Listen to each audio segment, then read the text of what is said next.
Dating অ্যাপসে পরিচয়, সেখান থেকে প্রেম, এরপর সেই প্রেমের টানেই শুধু চীন থেকে বাংলাদেশে ছুটে এসেছেন চীনা নাগরিক। ঘটনাটি কিশোরগঞ্জের ইটনা উপজেলার চৌগাঙ্গা ইউনিয়নের কৃষ্টপুর গ্রামের মোড়লপাড়ায়। এই ঘটনায় এলাকায় ব্যাপক চাঞ্চল্যের সৃষ্টি হয়েছে। চীনা যুবককে দেখতে দূর দূরান্ত থেকে ছুটে আসছে মানুষ। চীনা নাগরিক গাও ওয়ান, তিনি চীনের হেনান প্রদেশের শিনচিয়াং শহরের মুয়ে জেলার বাসিন্দা।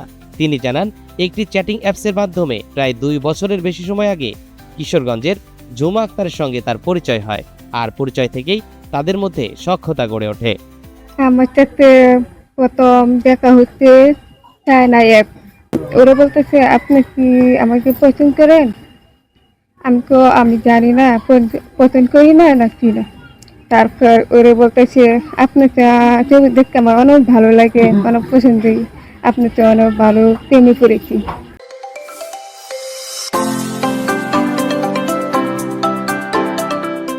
কিশোরগঞ্জের নজরুল ইসলাম ও পাখি আক্তার দম্পতির মেয়ে ঝুমা আক্তার। সে কৃষ্টপুর আজিজিয়া দাখিল মাদ্রাসা থেকে 2023-24 শিক্ষাবর্ষে দাখিল পাশ করেন।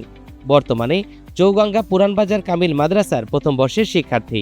ভালোবাসার মানুষটিকে কাছে পেয়ে সেও উচ্ছ্বসিত। এটা মানুষ দেখলে সে খুব ভয় পায় যে তারা দেখতে আসলে যে অত মানুষ আসে, এটা সে ভয় পায়।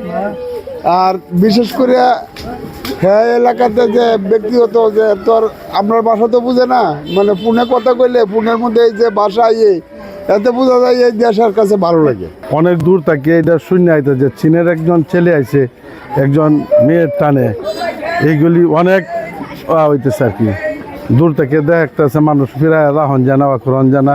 বিষয়টি এলাকায় জানাজানি হলে উৎসুক জনতা ওই বাড়িতে ভিড় করতে শুরু করে।